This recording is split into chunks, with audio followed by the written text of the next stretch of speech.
All, എല്ലാവർക്കും let's ക്രാക്കിലേക്ക് സ്വാഗതം. അപ്പോൾ നമ്മുടെ മുന്നിൽ ഇനിയൊരു ലാബ് അസിസ്റ്റൻറ്റ് എക്സാം ഉണ്ട്.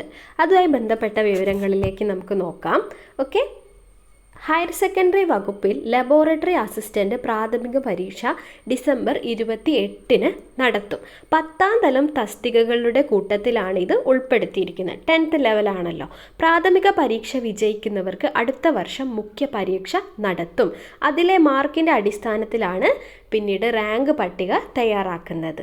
ഓക്കെ, 14 ജില്ലകളിലേക്കായി 5,13,137 പേരാണ് അപേക്ഷിച്ചിട്ടുള്ളത്. ഇവർക്ക് പ്രാഥമിക പരീക്ഷ എഴുതണമെങ്കിൽ ഒറ്റത്തവണ പ്രൊഫൈലിലൂടെ ഉറപ്പ് നൽകണം. ഓക്കെ, അപ്പോൾ കൺഫർമേഷൻ കൊടുക്കാനുള്ള നോട്ടിഫിക്കേഷനൊക്കെ ഇപ്പം നിങ്ങൾക്ക് വന്നിട്ടുണ്ടാകും. അത് ഒക്ടോബർ 11 രാത്രി 12 മണിയാണ് അത് കൊടുക്കാനുള്ള അവസാന സമയമെന്ന് പറയുന്നത്. ഉറപ്പ് നൽകാത്തവരുടെ അപേക്ഷ PSC അസാധുവാക്കും. ഏറ്റവും കൂടുതൽ അപേക്ഷകർ തിരുവനന്തപുരത്ത് നിന്നാണ്. 86,572 പേരുണ്ട്.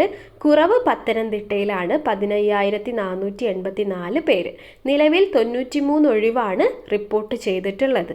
കൂടുതൽ ഒഴിവ് എറണാകുളത്താണ്, 17 എണ്ണം. അപ്പോൾ നമ്മൾ വിചാരിക്കുന്ന പോലത്തെ ഒരുപാട് ഒഴിവുകളൊന്നുമില്ല. ഒരുപാട് പേര് അപേക്ഷിച്ചിട്ടുണ്ടെങ്കിലും പഠിക്കുക, നമുക്ക് കിട്ടേണ്ടതാണെങ്കിൽ കിട്ടും. ഓക്കെ, അപ്പോൾ ഇടുക്കിയിൽ നിന്ന് എന്നാൽ റിപ്പോർട്ടുകളൊന്നും ഇല്ല, അതായത് ഒഴിവൊന്നും റിപ്പോർട്ട് ചെയ്തിട്ടില്ല കേട്ടോ. കഴിഞ്ഞ പട്ടികയിൽ നിന്ന് 788 നിയമന ശുപാർശ. ഇതിന് മുൻപത്തെ റാങ്ക് പട്ടിക 2019 അവസാനവും 2020 ആദ്യവുമായാണ് ജില്ലകൾ പ്രസിദ്ധീകരിച്ചത്. 2022-23 വർഷങ്ങളിലായി റാങ്ക് പട്ടികകളുടെ കാലാവധി അവസാനിച്ചിരുന്നു. പട്ടിക നിലവിലില്ലാത്തതിനാൽ ഒരു വർഷമായി നിയമനങ്ങൾ നടക്കുന്നില്ല. കഴിഞ്ഞ റാങ്ക് പട്ടികയിൽ നിന്ന് ആകെ 788 നിയമനങ്ങൾ നടന്നു. തിരുവനന്തപുരം, മലപ്പുറം ജില്ലകളിലാണ് കൂടുതൽ നിയമനങ്ങൾ ഉണ്ടായത്. 88 വീതം നിയമനങ്ങൾ അവിടെ നടന്നിട്ടുണ്ട് കേട്ടോ. കോട്ടയത്തായിരുന്നു ഏറ്റവും കുറവ്, 10 എണ്ണമായിരുന്നു.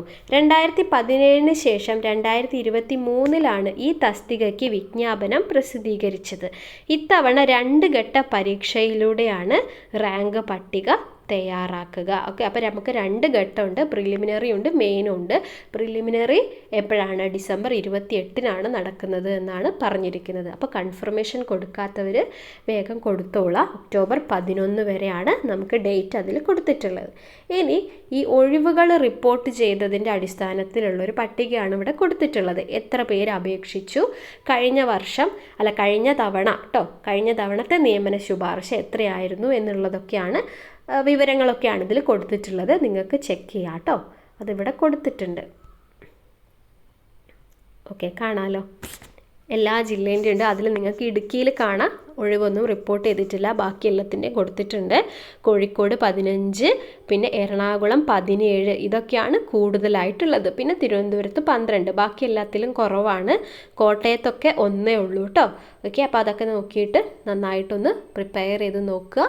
നമുക്ക് പരീക്ഷ എഴുതാം. അപ്പോൾ അതിന് വേണ്ടിയിട്ടുള്ള ക്ലാസ്സുകൾ വേണമെങ്കിൽ നിങ്ങൾ കമൻറ്റ് ചെയ്ത് അറിയിക്കുക. നമുക്ക് അതിനുള്ള ക്ലാസ്സുകൾ കൃത്യമായിട്ട് അപ്ലോഡ് ചെയ്യാം കേട്ടോ. Okay, thank you.